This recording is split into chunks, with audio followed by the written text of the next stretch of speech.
गरियाबंद में 90 धान खरीदी केंद्र के विकल्प के तौर पर भेजे गए ज्यादातर खरीदी प्रभारियों ने कार्यभार संभालने से इनकार कर दिया था। राजस्व पटवारी संघ ने शासन को झापन सौंप अधिक कार्य का हवाला देकर जिम्मेदारी लेने से साफ इनकार किया था। वहीं कृषि विस्तार अधिकारियों ने भी विभागीय निर्देश का हवाला देकर खरीदी काम से दूरी बना लिया था।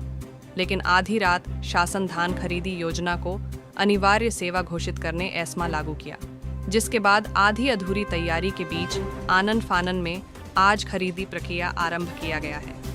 हालांकि शाखा प्रबंधक से लेकर भाजपा सरकार द्वारा नियुक्त प्राधिकृति अधिकारी भी मानते हैं कि अनुभवी सहकारी कर्मियों के अभाव दो में न केवल खरीदी प्रभावित होगी बल्कि पारदर्शिता लाने में भी दिक्कत होगी। कैसे आए लोग? कुछ जगह जैसे कि अभी आना प्रारंभ हुआ है और कार्यग्रहण अपने प्राधिकृत के समक्ष लिखित में माननीय कलेक्टर और शासन के आदेशानुसार प्रवेश कार्यग्रहण किया जा रहा है। जी, मैंने कल ही इसी संबंध में माननीय शासन को अपना पत्र लिखा था।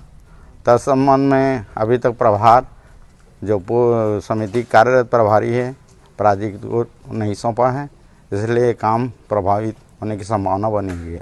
दिक्कतें तो बहुत सारी हैं सर, कि जो यहाँ पूर्व से जो कार्यरत कर्मचारी हैं वो दक्ष होते हैं, परिपूर्ण होते हैं। अभी जो वर्तमान महत्वपूर्ण शासन की धान खरीदी व्यवस्था है, अलग पृथक विभाग से कर्मचारी कार्य संपादन के लिए भेजा जा रहा है। ये तो क्या है, ऑप्शन वहाँ से उपलब्ध हो जाएगा ऊंचे विभाग से, जैसा भी होता है।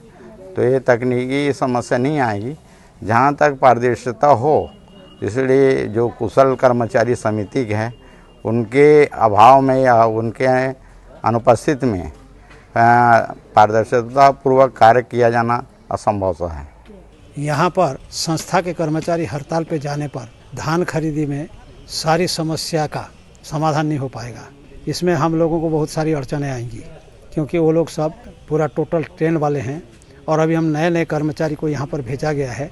इन लोगों को उतना अनुभव अभी नहीं है धान खरीदी के संबंध में, तो इसलिए यहाँ पर अब व्यवस्था भी संपूर्ण ढंग से नहीं हो पाया है। व्यवस्था करने के लिए भी समय लग रहा है। ये व्यवस्था के उपरांत भी यहाँ पर अगर कर्मचारी वापस नहीं आते हैं तो यहाँ पर बहुत सारे हम लोगों को अड़चनें आएंगी और धान खरीदी में बहुत सारा समस्या खड़ा होगा।